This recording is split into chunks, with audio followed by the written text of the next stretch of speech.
NFL scouts looked at a guy who just delivered the most legendary Hail Mary in college history and told him, "You aren't a quarterback, you're a wide receiver." They even tried to write a position change into his contract. Kordell Stewart was the prototype for the modern NFL, but the league was so terrified of his talent they tried to force him to quit before he even took a snap. They called him a gimmick. He called it the future. This is the story of the original cheat code. The league wanted 6'4" pocket statues. Anything else was a bug, not a feature. Then Kordell Stewart showed up from Colorado and obliterated that mold. September 24th, 1994, Michigan Stadium, 6 seconds left. Stewart drops back, rolls right, launches a 64-yard missile that gets tipped and lands in Michael Westbrook's hands for the win. The miracle at Michigan. That one play made him a legend, but the NFL saw a liability. They saw improvisation as risky, not revolutionary. Here's what they absolutely missed. Stewart's college numbers were obscene. 6,481 yards through the air, 33 touchdown passes, plus another 1,289 on the ground, 15 more scores with his legs, a 27-5 record, 2 top 10 finishes, Fiesta Bowl MVP. The guy was a proven winner in big games. But NFL scouts looked at his 6'1" frame and saw a cornerback. They looked at his legs and saw a wide receiver. They looked at his arm and still weren't sure he could ever be a future franchise quarterback. But here's the part nobody talks about. The moment that almost ended his career before it started. The NFL didn't just doubt Stewart. They tried to force him to quit quarterback entirely. One team made him an offer so insulting, it would have made him a running back on day one. Another franchise flat out told his agent they'd only draft him if he agreed to switch positions in the contract. The draft process was an absolute circus. Teams wanted to switch him. Jacksonville, Minnesota, everybody had a plan to move him somewhere else. Except Stewart. He had one position in mind. Quarterback. Period. That stubbornness probably cost him draft position. He fell to the second round. Pittsburgh grabbed him at 60th overall, and that's where the magic started, even if they didn't know it yet.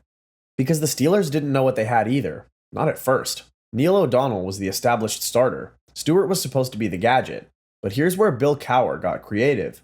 Injuries piled up at receiver, so he asked Stewart a simple question. Do you want to play, or do you want to hold a clipboard all season?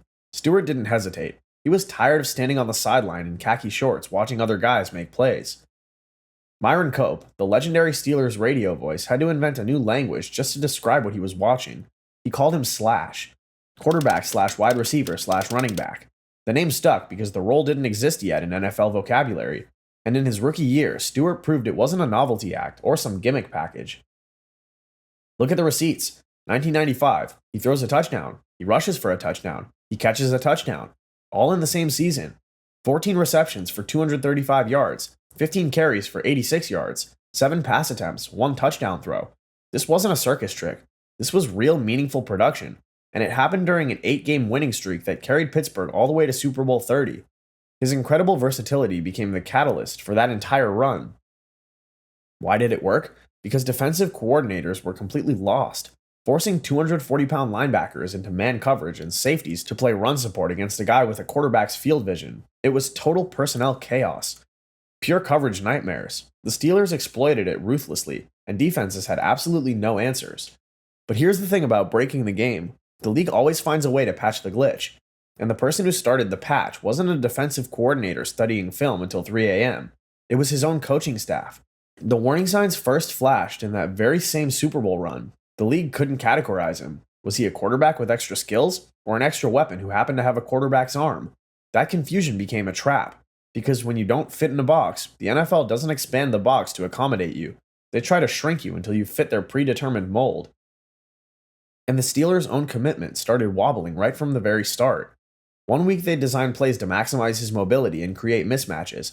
The next they'd tell him to stay in the pocket and be a traditional passer, be a weapon, be a statue.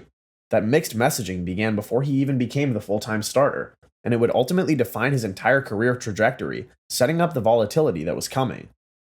1997 was supposed to be Kordell Stewart's coronation, and for a while it absolutely was. This season, the Steelers finally gave him the keys. The results? Historic. Stewart threw for 3,020 yards and 21 touchdowns. He rushed for another 476 yards and 11 scores. He became the first quarterback in NFL history to throw for 20 touchdowns and run for 11 in a single season. A milestone that stood alone for years. Not Cunningham, not Young, not Elway. The Steelers went 11-5 and marched to the AFC Championship game. For one magical year, Pittsburgh looked like they'd weaponized the cheat code. But here's the thing about being ahead of your time. You're not celebrated, you're audited.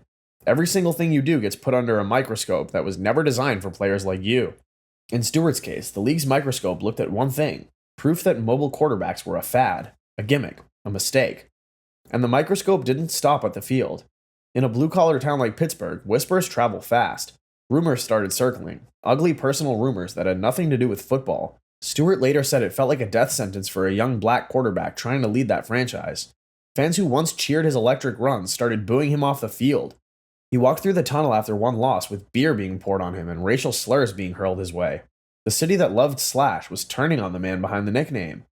The cracks started showing immediately. Gailey, Sherman, Gilbride, Malarkey, 4 coordinators in 5 seasons, 4 playbooks, 0 stability. Stewart was learning new terminology, new reads, new footwork while trying to perform on Sundays against defenses that already had a book on him. The learning curve was brutal. One week they'd tell him to be a weapon, use your legs, create. The next week they'd bench him for making the same play. That's the volatility we're talking about.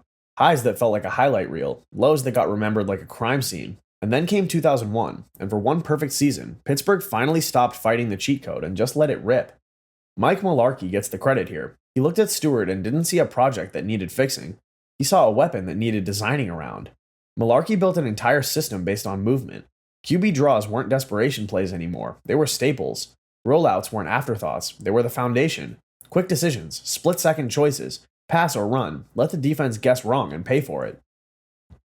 The supporting cast was perfect. Jerome Bettis as the sledgehammer, pounding defenses between the tackles. Hines Ward and Plaxico Burress on the perimeter. Real threats who forced safeties to stay deep. This wasn't some gimmick offense. This was a balanced professional attack that just happened to have a quarterback who could beat you 3 different ways on any given snap. The results speak for themselves. 13-3, AFC's number 1 seed.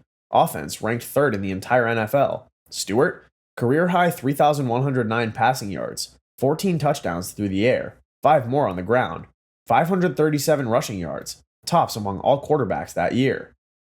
But the league still pointed to the 11 fumbles as proof he was unreliable. They were looking for any reason to look past the production. Pro Bowl, team MVP. For one reason, the prototype worked exactly as designed. Then came the AFC Championship against the New England.